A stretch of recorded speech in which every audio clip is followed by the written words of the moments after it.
नमस्कार, स्वागत है आपका इस खास कार्यक्रम में। मैं हूं आरफा खानम शेरवानी। तानाशाहों की सबसे बड़ी पहचानों में से एक पहचान ये होती है कि वो बेहद डरपोक होते हैं। देखने में बताया जाता है कि वो एक तरह के महामानव हैं, इंसान से ऊपर हैं। वो बायोलॉजिकली पैदा नहीं हुए हैं, वो मामूली इंसान जैसे नहीं है, लेकिन भीतर से आप देखें तो बड़े ही डरपोक होते हैं।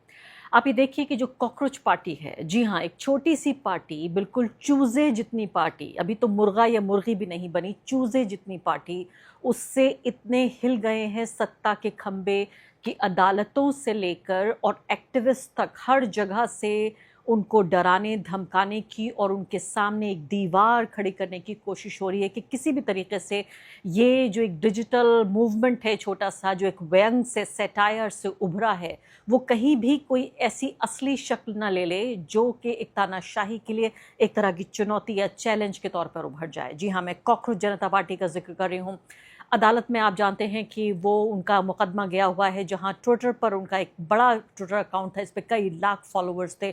उसको सरकार ने नेशनल सिक्योरिटी का दावा देते हुए उस अकाउंट को बंद करा दिया और अब वो मामला अदालत में है। अदालत ने भी कोई राहत देने से इनकार कर दिया। इस बात पर एक ही सेकंड में आती हूँ, लेकिन उससे पहले आपको बताती हूँ सोनम वांगचुक के बारे में। सोनम वांगचुक आपको मालूम है, लद्दाख के जो एनवायरमेंट एक्टिविस्ट हैं, क्लाइमेट एक्टिविस्ट हैं, वो उन्होंने अपना सपोर्ट जाहिर किया था कॉकरोच पार्टी के लिए। और उसके बाद, इस सपोर्ट के बाद, जो लद्दाख के एलजी हैं वीके सक्सेना, उनसे उनकी मुलाकात हुई और मुलाकात के बाद जिस तरह का ट्वीट सक्सेना साहब ने किया, उससे ये पता चला कि वांगचुक को बाकायदा चेताया गया है, चेतावनी दी गई है कि आप अपना ये सपोर्ट वापस लें वरना देखा जाएगा। इस तरह का एक ट्वीट का पूरा टोन जो है पता चलता है। वो ट्वीट आपको पढ़कर सुनाऊंगी, लेकिन अभी जो नया स्टेटमेंट आया है सोनम वांगचुक का, वो हैरान कर देने वाला है। सोनम वांगचुक ये कह रहे हैं कि मैंने अपना सपोर्ट जाहिर किया और मेरी मुलाकात हुई एलजी साहब से, बहुत अच्छी बेहतरीन तरीके से मुलाकात हुई, दोनों के बीच बड़ी गर्मजोशी की बातें हुई और सियासत के अलावा भी बातें हुई,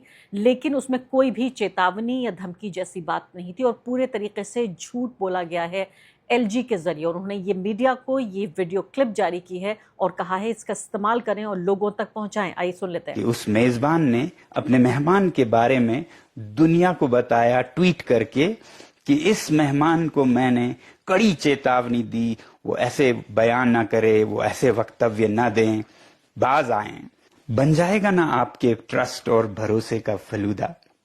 ऐसा ही कुछ हमारे साथ भी हुआ जब कल हमें लद्दाख के एलजी वीके सक्सेना जी ने अपने घर बुलाया, चाय पिलाया, मीठी मीठी बातें की, अपने बहुत ही अच्छे कामों के बारे में बताया, जिसमें कि पौधे उगाना, पेड़ लगाना, सरोवर बनाना, पानी का इंतजाम करना, इन सब के बारे में बताया और कोलैबोरेट करने की पेशकश की। और फिर बातों बातों में उन्होंने ये जिक्र भी किया कि आपने जो कॉकरोच जनता पार्टी के बारे में बयान दिया था, उससे हमें चिंता होती है, क्योंकि आप ऐसे शख्सियत बन गए हैं कि आपके हर बात अगले दिन अखबारों की सुर्खियां यानी कि हेडलाइंस बन जाती हैं। तो आप कृपया ऐसा न कहें तो बहुत अच्छी होगी, हमारे वातावरण अच्छा बनेगा। और मैंने उन्हें कहा कि देखिए, मैं इसे एक बहुत ही रचनात्मक क्रिएटिव एक्सप्रेशन मानता हूं युवा पीढ़ी का। सरकार को असुरक्षित या इनसिक्योर महसूस करने के बजाय उनकी बात सुननी चाहिए। तो आप सीधे तौर पर यहाँ पर देख रहे हैं कि इल्जाम लगाया जा रहा है वीके सक्सेना पर वांगचुक के जरिए। वो कह रहे हैं कि ऐसी कोई बातचीत नहीं हुई, बल्कि सरसरी तौर पर कॉकरोच पार्टी के बारे में जब बातचीत हुई तो एलजी साहब ये कहने लगे कि इस पार्टी के, आपको पता है, समर्थक और फॉलोअर्स भारत से ज्यादा भारत के बाहर हैं।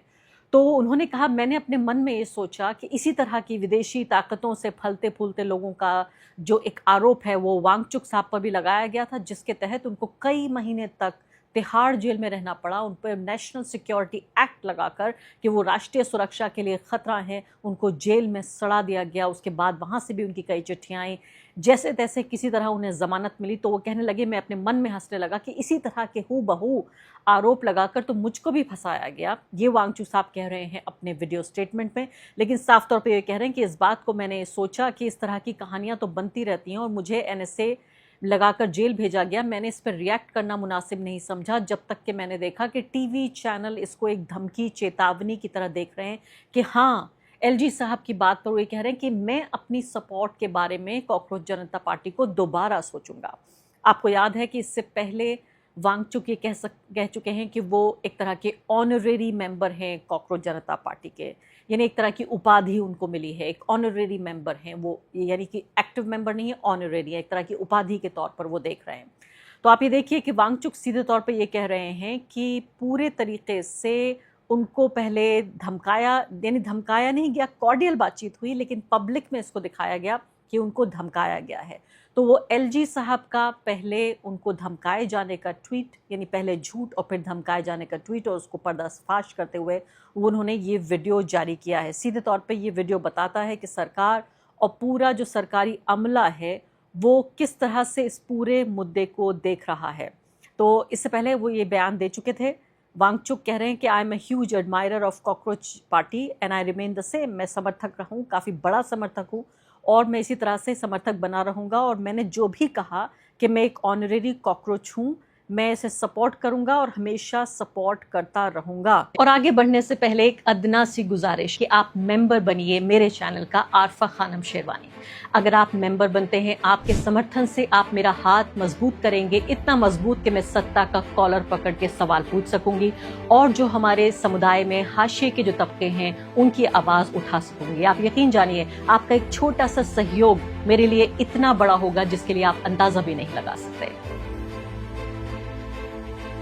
जी हाँ, तो वांगचुक सीधे तौर पे ये कह रहे हैं कि मीटिंग बहुत अच्छी हुई, और मुझे लगा कि ट्वीट जो किया गया है एलजी साहब के जरिए, वो शायद दिल्ली में बैठे हुए जो बॉसेस हैं एलजी के, उनको खुश करने के लिए उन्होंने किया कि आइए मैंने मुलाकात करके उनका कान मरोड़ा है या उनकी बाह मरोड़ी है वांगचुक की, और वो अपनी बात पर पीछे चले जाएंगे। वो इसको नज़रअंदाज करना चाहते थे, लेकिन इसको बड़े तरीके से पेश किया जा रहा है टीवी के जरिए, अखबारों के जरिए। तो साफ तौर पर यहाँ पता चलता है कि किस तरह से एक छोटी सी पिद्दी सी, मैंने कहा चूजे जैसी पार्टी, जो एक तरह से मैं कहूँगी मेरी नज़र में वो सिर्फ युवाओं का जो गुस्सा है, उनका जो डिससेटिस्फैक्शन है, असंतुष्टि है इस सरकार से, उसका सिर्फ एक इजहार है, उसका सिर्फ ये एक्सप्रेशन है। उस एक्सप्रेशन से भी इतना डर रही है ये पॉलिटिकल पार्टी बीजेपी। अब देखिए क्या कहा उन्होंने, जो एलजी हैं उन्होंने क्या कहा, ये बात भी सुन लेते हैं। उन्होंने अपने ट्वीट में कहा था कि जो लोकतांत्रिक तरीके से जो आज़ादी दी गई है, यानी डेमोक्रेटिक जो एक्सप्रेशन है, उसको एक लाइसेंस के तौर पे नहीं लेना चाहिए, झूठ फैलाने के तौर पर, या फिर एक तरह से रेबल राउजिंग, यानी एक तरह से तख्ता पलट करना या सरकार को जड़ से उखाड़ फेंकना, इस तरह के तौर पर नहीं देखा जाना चाहिए। उन्होंने ये भी इस बात को कंपेयर किया कि लद्दाख की सिचुएशन को मणिपुर से कंपेयर करना ये गलत था। वांगचुक के लिए कह रहे हैं कि ये गलत था, ये एरर ऑफ जजमेंट था कि मैंने गलत किया, मुझसे भूल हो गई। और इसके बाद उन्होंने कहा कि वो खुद भी इस बारे में निश्चिंत नहीं थे, उन्हें कोई इस बारे में खबर नहीं थी कि ये जो कॉकरोच जनता पार्टी है इसका आखिर ओरिजिन कहाँ से हुआ है, कहाँ ये पैदा हुई पार्टी। और अब इस बारे में वो थोड़ा पढ़ाई लिखाई करेंगे और ढंग से अपनी रिसर्च देखेंगे अगर ज़रूरत पड़ी इस बात की। वांगचुक कह रहे हैं कि मेरी ऐसी कोई बातचीत नहीं हुई। तो एक तरफ सरकारी, मैं कहती हूँ कि पक्ष, आप देखिए किस तरह से बाह मरोड़ने की, कान मरोड़ने की कोशिश हो रही है, न सिर्फ कि कॉकरोच जनता पार्टी के वो लोग जिन्होंने उसको शुरू किया या आगे बढ़ा रहे हैं, बल्कि वो लोग भी जो उनके दोस्त कहलाए जा सकते हैं, friends of cockroach Janata party. इसके अलावा अब मैं आ जाती हूँ इस बात पर कि क्यों आखिर दिल्ली हाई कोर्ट ने कोई भी रिलीफ, कोई भी राहत देने से इनकार कर दिया, और कहा है कि फार रीचिंग और वाइडर इश्यूज़ हैं, यानी कि बहुत दूर तक ये बात फैल सकती है और इसका काफ़ी बड़ा व्यापक असर हो सकता है, इसलिए राहत नहीं दे रहे हैं। कोई इंटरिम रिलीफ नहीं दी है कॉकरोच जनता पार्टी को। अब जो है अभिजीत दीपकी, उन्होंने कहा था कि कानून के मुताबिक ही मुझे कम से कम ऑर्डर तो वो दिया जाए जिन आईटी रूल्स के तहत, इंफॉर्मेशन टेक्नोलॉजी रूल्स के तहत, जिसमें इसको ब्लॉक किया गया है राष्ट्रीय सुरक्षा के नाम पर, मुझे कम से कम दस्तावेज़ प्रोवाइड किया जाए। तो इसके बारे में कोर्ट ने डायरेक्ट कर दिया है रिव्यू कमेटी को, जो मिनिस्ट्री ऑफ इलेक्ट्रॉनिक्स और इंफॉर्मेशन टेक्नोलॉजी की है, कि इस केस को एग्जामिन किया जाए, यानी कि उनको वो दस्तावेज़ मिल सकते हैं।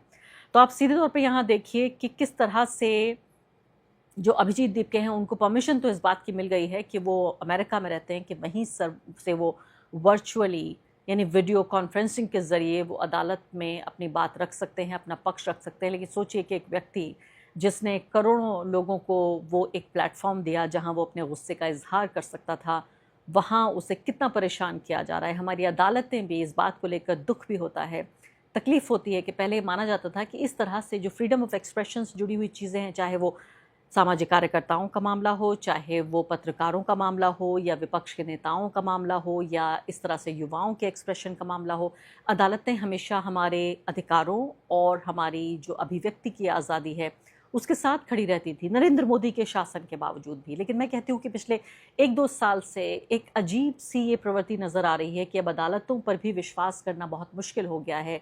जो ये पूरी यारी देखी जा रही है, जो हमारे सत्ताधीश लोग हैं और अदालतों में जो जज बैठे हैं, उनके ज़रिए बहुत तकलीफ़ पहुंचती है कि आखिर आम आदमी और वो लोग जो इस लोकतंत्र की हत्या पर परेशान हो रहे हैं, वो आखिर जाएं तो जाएं कहाँ? अदालत से सोचिए, उनको राहत नहीं मिली है पूरे तरीके से।